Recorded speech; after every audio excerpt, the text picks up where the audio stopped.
గ్రామం ఒక మూలలో ఒక పాత గుడిసె ఉండేది. ఆ గుడిసెలో జ్యోతి మరియు మీరా అనే ఇద్దరు అక్కాచెల్లెళ్ళు నివసించేవారు. వారి తల్లిదండ్రులు కొన్ని సంవత్సరాల క్రితమే మరణించారు. మీరా, ఇంకా రాలేదా? సూర్యుడు తలపైకి ఎక్కిపోయాడు. కానీ నువ్వు మాత్రం గుడిలో పూల సీతాకోక చిలుకలా తిరుగుతున్నావు అని జ్యోతి అంది. అక్క, నేను త్వరగానే రావాలనుకున్నాను, కానీ గౌరీ అమ్మ ఇక లేరు కదా. ఆమె చెప్పిన మాటలను ఇప్పుడు ఈ ప్రపంచంలో వినేవాళ్ళు ఎవరూ లేరు. ఇప్పుడు ఎవరికి ఎవరి విలువ లేదు, ఎవరు ఎవరి కోసం ఏమీ చేయడం లేదు అని మీరా చెప్పి ఒక్కసారిగా మౌనంగా అయింది. ఆమె ముఖంపై స్వల్పమైన విషాదం కనిపించింది.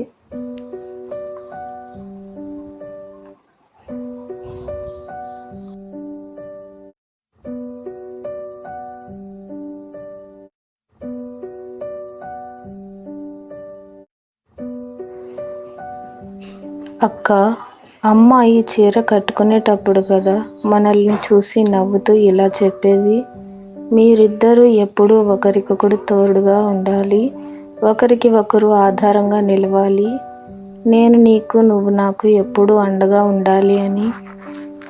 అప్పుడు జ్యోతి ఆవేదనగా, అవును మీరా, నేను అలా చేయగలను, కానీ నాకు భయం వేస్తుంది. ఒకవేళ ఏదో ఒకరోజు నీకు ఏమైనా జరిగితే నేను ఒంటరిగా ఎలా బతుకుతాను అని అడిగింది. దానికి మీరా, ఈ ప్రపంచం నా దగ్గర నుంచి అన్నీ లాక్కుంది. నువ్వు కూడా నాలాగే బలహీనంగా మారకూడదు, అందుకే నిన్ను బలవంతంగా తయారు చేస్తున్నాను అంది. అక్క, మీరు బలహీనులు కాదు, మీరే నా బలం.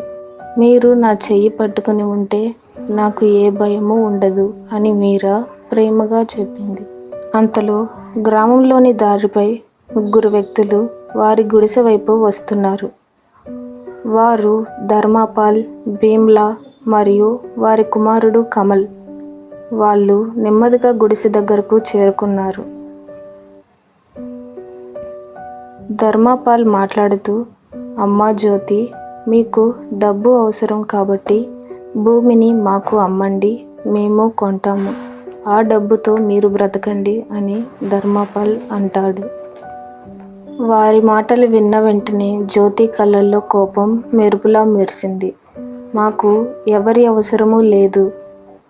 భూమి మా అమ్మ నాన్నల చివరి జ్ఞాపకం, దాన్ని మేము ఇలా వదిలిపెట్టలేము అని చెప్పింది. అప్పుడు వారు, ఒకరోజు ఏడుస్తూ మా దగ్గరకు వస్తావు, అప్పుడు బంధువులను ఇలా దూరం చేసుకోకూడదని నీకు అర్థమవుతుంది అని చెప్పి అక్కడి నుంచి వెళ్ళిపోయారు.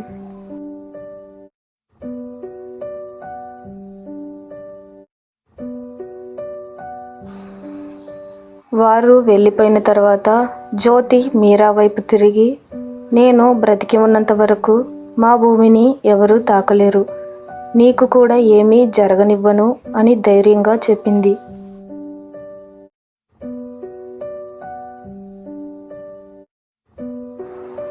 ఆ రాత్రి పొయ్యి ముందు కూర్చుని ఉన్న మీరా తన అక్కతో ఇలా అంది. అక్క, అమ్మ చీరలన్నిటినీ నేను జాగ్రత్తగా మళ్ళీ పెట్టెలో పెట్టాను. ఇంకా అక్క, రేపు గ్రామంలో కథ జరుగుతోంది, మనం వెళ్దామా? అలా వెళ్తే మనసుకు కొంత ప్రశాంతత కూడా దొరుకుతుంది కదా అని ఆశగా అడిగింది. తర్వాత అక్క, సరే వెళ్దాము అని చెప్పింది ఆనందంతో. తర్వాతి ఉదయం ఇద్దరు అక్క చెల్లెలు తమ భూమిని చూడడానికి వెళ్తారు. ఆ భూమిలో ఇద్దరు కష్టపడి కొద్దిగా కూరగాయలను పెంచారు.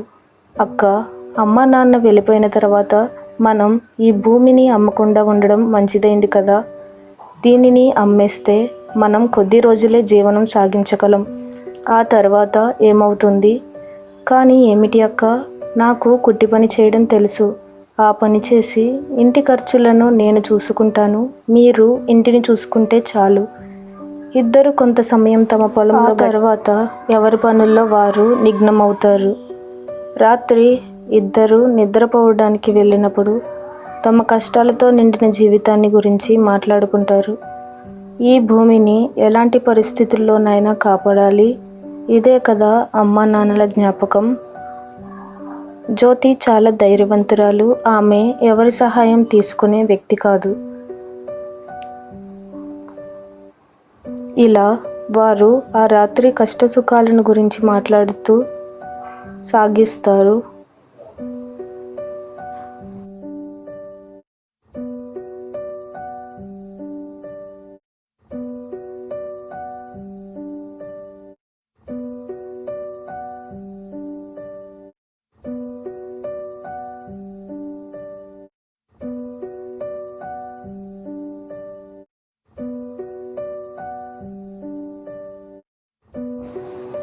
మరుసటి రోజు పొలంలో వారికి ఒక విచిత్రమైన వస్తువు కనిపిస్తుంది. నిన్న ఇది ఇక్కడ లేదు, మనం కూడా దీన్ని ఇక్కడ పాతిపెట్టలేదు. ఖచ్చితంగా ఎవరో దీన్ని ఇక్కడ పాతిపెట్టారు. ఇది ఖచ్చితంగా మన బాబాయ్ పని అయి ఉంటుంది, లేదా పిన్ని పని అయి ఉంటుంది, వాళ్ళ ముగ్గురి పని అయి ఉంటుంది. అంతలో వారి బాబాయి పిన్ని అక్కడికి వస్తారు. అయ్యో అమ్మాయిలు, మేము కేవలం సహాయం చేయాలనుకుంటున్నాం, ఎందుకు భయపడుతున్నారు? మీ అమ్మ నాన్నలు వెళ్ళిపోయిన తర్వాత ఈ భూమి విషయం వచ్చింది. ఈ భూమి మీది మాత్రమే కాదు, మాది కూడా. కమల్ తాతయ్య తన ఇద్దరు కుమారులకు సమానంగా వాటా ఇచ్చారు. వాటాను సమానంగా పంచి ఇచ్చారు. కానీ మీ నాన్న తన చివరి రోజులలో ఈ విషయం మీకు చెప్పడం మర్చిపోయి ఉండవచ్చు. ఇన్ని సంవత్సరాలు మనం కలిసి తిన్నాం, కలిసి జీవించాం. మేము మీ మేలునే కోరుకుంటున్నాం. ఇప్పుడు ఈ శత్రుత్వాలు ఎందుకు? అప్పుడు జ్యోతి కోపంగా ఇలా అంటుంది. పిన్ని గారు, మీరు మమ్మల్ని ఒంటరి వాళ్ళమని భావించి మా భూమిపై కన్నేశారు. శత్రుత్వం మొదలుపెట్టింది మీరే. అయ్యో వెళ్ళండి. వయసులో పెద్దవాళ్ళైనా ఆలోచనలు మాత్రం చిన్నగా ఉంటాయి. వయసులో పెద్దవాళ్ళైనా గౌరవానికి అర్హులు కారు.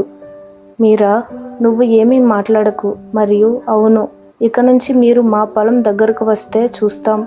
అప్పుడు బాబాయి ఇలా అంటాడు.